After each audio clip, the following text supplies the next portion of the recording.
मेरा जो है वो स्टाइल जो होता है वो ऐसे ही होता है, ठीक है। मेरी जो कहानियाँ या मेरी जो भी सीन्स होते हैं, मुझे उसमें सीन्स क्रिएट करने होते हैं ना। मुझे उसमें ये बताना होता है कि अच्छा आसमान पे बादल हैं, इधर दरख्त हैं, इधर फूल हैं, ठीक है, ये बंदा चलता हुआ आ रहा है, एक्सेट्रा। ठीक है। इंग्लिश में इसकी अलग जो है वो तरीका होता है, उर्दू में इसका एक अलग तरीका होता है लिखने का। तो मतलब ये कहने का है कि हर राइटर का एक अलग स्टाइल होता है, और आप भी राइटर हैं, ठीक है। आप राइटर हैं, आपकी सिर्फ आपके अंदर जो है ना पहले से ही सलाहियत है लिखने की। मैं सिर्फ क्या करूँगी, मैं पॉलिश करूँगी। मैं आपके अंदर राइटिंग की सलाहियत को बिल्ड नहीं कर सकती, मैं आपको राइटर बना नहीं सकती हूँ, ठीक है। राइटर जो है ना बाय बर्थ होता है, अगर जो भी राइटर होता है उसके अंदर पहले से जो है वो राइटिंग स्किल्स होती हैं, ठीक है। I am just here to polish your skills. अब आपका एक पर्टिकुलर स्टाइल होगा लिखने का, ठीक है। मैं आपको बिल्कुल भी ये फोर्स नहीं करूँगी कि आपने इसी एक तरीके पे जाकर लिखना है। आपका एक बिल्कुल अपना तरीका और आप उसी पे लिखें तो अच्छी बात है, ठीक है, बल्कि बहुत अच्छी बात है अगर आप अपने ही स्टाइल को फॉलो करें। अब जब हम ये वाला काम करते हैं ना कि हम डिफरेंट रिसर्च कर रहे होते हैं, हम डिफरेंट जगहों से जो है वो इंफॉर्मेशन कलेक्ट कर रहे होते हैं, हम डिफरेंट बहुत सारी और भी जगह होती हैं, लाइक हम यूट्यूब पे गए, वहाँ हमें कोई राइटर मिल गया, ठीक है। हम किसी और लिंक पे चले गए, वहाँ हमें कोई और राइटर मिल गया, तो फिर होता क्या है कि हम करने क्या लगते हैं कि हम फिर ना उस राइटर को जाकर फॉलो करने लग जाते हैं।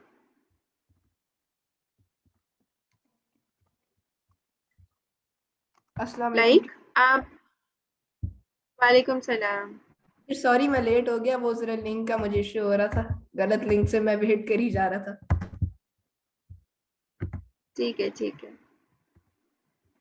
Zanas, you have joined also? Ji Yes, वो teacher. भी आ गया।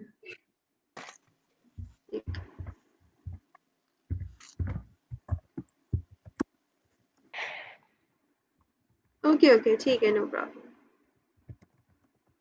अच्छा, तो we are talking about the writing style of a writer, ठीक है। तो जब हम बहुत सारी रिसर्च करते हैं ना, जब हम बहुत सारी किताबें पढ़ते हैं बार बार, ठीक है, आप किसी एक ही राइटर को बार बार पढ़े जा रहे हैं या आपको उसका अंदाज अच्छा लग रहा है, तो फिर हम ऑटोमेटिकली करने क्या लगते हैं कि हम उसको कॉपी करने लग जाते हैं, ठीक है। आप किसी भी राइटर को पढ़ते जा रहे हैं बार बार, और फिर आप अचानक जो है वो आपको पता भी नहीं चलेगा और आप उस राइटर को कॉपी करने लगेंगे, और जो आपका अपना यूनिक स्टाइल होगा ना, वो उसमें क्या होगा, वो फिर उसमें छुप जाएगा, ठीक है, वो कहीं गायब हो जाएगा और आप फिर उसी राइटर के स्टाइल को फॉलो करने लगेंगे। तो ये जो पॉइंट है ये बहुत ज़्यादा इम्पोर्टेंट है, इन अ सेंस कि ये आपके अंदर आ जाता है, ठीक है। आप किसी भी राइटर के स्टाइल को ग्रैब कर लेते हैं विदाउट नोइंग, ठीक है, आपको पता भी नहीं चलता। तो इस पर बहुत ज़्यादा ध्यान रखना है कि जब आप रिसर्च करें, जब भी आप किसी अपनी रीडिंग स्किल्स को इंक्रीज करने के लिए आप बुक्स पढ़ें या किताब या फिर कोई और चीज़ को रीड करें, किसी आर्टिकल को रीड करें, तो सिर्फ आपने इंफॉर्मेशन वहाँ से लेनी है, आपने सिर्फ वहाँ से वोकैबुलरी ग्रैब करनी है, आपने स्टाइल को ग्रैब नहीं करना, ठीक है। आपका स्टाइल आपके अपने पास मौजूद है, ठीक है, आपने वहीं पे रहना है, आपने किसी भी राइटर की तरह लिखना शुरू नहीं कर देना, ठीक है। टॉपिक वो हो सकता है, आप किसी राइटर का टॉपिक ले सकते हैं, ठीक है, और उस पर कोई डिफरेंट चीज़ लिख के दे सकते हैं दुनिया को, लेकिन आप ये नहीं कर सकते कि आप उसी राइटर की तरह आपने लिखना शुरू कर दिया। अब स्टाइल में जो है ना एक और चीज़ भी आती है, ठीक है। एक तो उसकी तरह लिखना, यानी जिस तरीके से कोई राइटर अपने आर्टिकल को स्टार्ट कर रहा है, जैसे कुछ राइटर्स में ये चीज़ होती है कि वो स्टार्ट करते हैं हमेशा कोटेशन से, ठीक है। एक जो है वो उनके पास एक कोटेशन है, कोई भी कोटेशन है टॉपिक से रिलेटेड, वो हमेशा उसी से स्टार्ट करेंगे। या लाइक वो किसी, अगर वो उर्दू में लिख रहे हैं तो वो किसी पर्टिकुलर शेर से जो है ना वो अपना आर्टिकल स्टार्ट करते हैं, ठीक है, या किसी अहम बात से अपना आर्टिकल स्टार्ट करते हैं। तो जैसे एग्जांपल एक टीचर, सॉरी एग्जांपल एक ये हो सकता है, मुझे इल्म है कि ये दुनिया फिल्म है, अहम बात। अच्छा, हाँ जी, ठीक है, ये बिल्कुल एक एग्जाम्पल हो सकती है, ठीक है। तो आपने जो है ना फिर उस स्टाइल को कॉपी नहीं करना कि आप भी जो है वो उसी तरीके से लिखना शुरू हो गए, ठीक है। अब ये हो सकता है कि हाँ, आपकी जहाँ पे आपके आर्टिकल में ज़रूरी है कोटेशन लिखना, तो आप वहाँ लिखें, ठीक है, लेकिन ये बिल्कुल ज़रूरी नहीं है कि उस राइटर ने लिखा था ऐसे तो मुझे भी ये लिखना ज़रूरी है, ठीक है? ऐसा नहीं करना, आपका अपना स्टाइल है। हाँ, अगर आप भी यही स्टाइल मतलब आपके पास भी यही वाला स्टाइल है कि आप भी कोटेशन से ही शुरू कर रहे हैं उस राइटर को पढ़ने से पहले, तो आप डेफ़िनेटली करें ये काम। ठीक है, जैसे एक बार हुआ था ये वाली चीज़ मेरे साथ कि I have written a poem in my novel in a scene of my novel and later I found that poem in another novel। ठीक है, लेकिन मैंने तो उस नॉवल को पहले नहीं पढ़ा था और ना ही मुझे ये मालूम था कि वो राइटर ये नॉवल में पहले पोएम ये लिख चुकी हैं। ठीक है, तो ऐसा हो जाता है। तो ये वाली बात भी होती है। ठीक है, हमेशा जो है वो लेकिन अपने स्टाइल पर आपको रहना है, अपने जो आपका अपना यूनिक स्टाइल है आप उसी पे रहेंगे।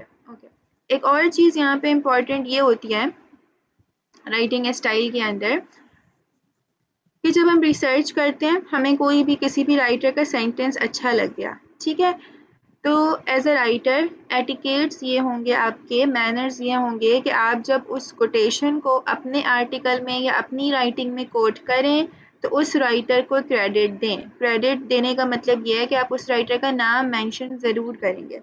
ठीक है, आपने सिर्फ उस चीज़ को अपने अल्फाज बना के नहीं लिखना, आपने किसी भी राइटर के वर्ड्स को कॉपी नहीं करना है। ठीक है, ना आपने कॉपी करना है, ना ही आपने जो है वो उसको बिल्कुल एज इट इज़ जो है ना अपनी राइटिंग के अंदर इन्वॉल्व करना है। ठीक है, आप आइडिया किसी भी राइटर का ले सकते हैं, आप वर्ड्स लेकिन नहीं अपने ले अपने सकते। ओन, लेकिन जो भी इंफॉर्मेशन लिखनी है अपने ओन वर्ड्स में लिखना है। बिल्कुल, बिल्कुल, आपके पास आपकी अपनी वोकैब्युलरी है, अपनी आपकी सलाहियत है, आप खुद से लिखेंगे।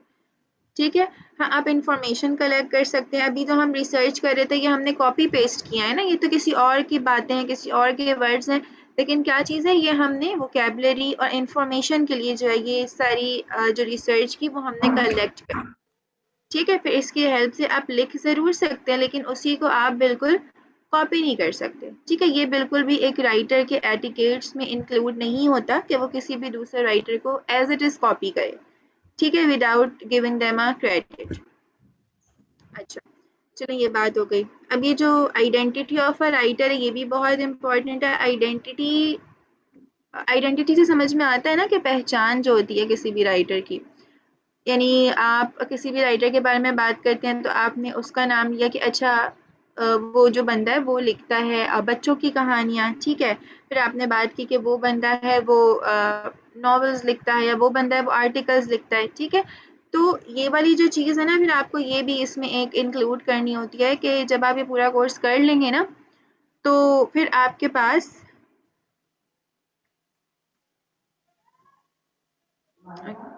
फिर आपके पास ये चीज़ भी जो है ना आपके ज़हन में क्लियर होनी चाहिए कि आपने ब्लॉग लिखना है, ठीक है? आपने ब्लॉग आगे चल के लिखने हैं, या आपने वेबसाइट के लिए लिखना है, या आपने इस पर्टिकुलर चीज़ के इस पर्टिकुलर कैटेगरी के अंडर में लिखना है, ठीक है? जैसे कि मैंने फर्स्ट क्लास में बात की थी कि इस कोर्स में टॉपिक्स तो बहुत सारे होंगे, ठीक है?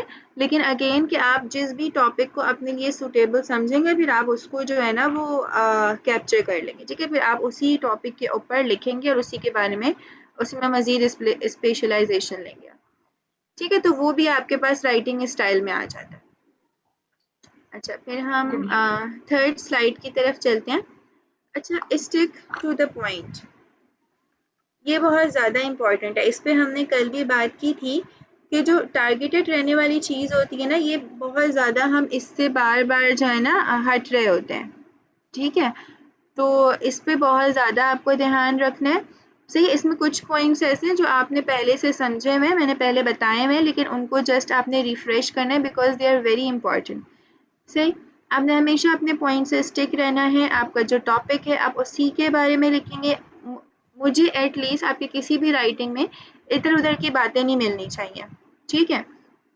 जैसे आज यूनिवर्सिटी में मेरी फर्स्ट क्लास थी, ठीक है, लास्ट सेमेस्टर की, तो उसमें हमारे एक टीचर आके वो बोल रहे थे कि आप लोग प्लीज़ पेपर जब दिया करें ना, तो जो क्वेश्चन पूछा जाए उसी को आंसर किया करें। आप ये मत किया इररेलेवेंट करें कि डिटेल आपको जितनी चीज़ें मालूम है, हाँ, आप इर्रेलेवेंट बातें इतनी लिख देते हैं स्टूडेंट्स कि फिर टीचर्स के लिए उसको चेक करना मुश्किल हो जाता है, ठीक है? तो टीचर, ये इर्रेलेवेंट एक जितने बात टीचर, पॉइंट्स हों, जितने भी अब हुँ, टीचर इररेलेवेंट डिटेल हर वक्त इंग्लिश लिटरेचर में ही आ जाती है। क्या चीज़ आ जाती है?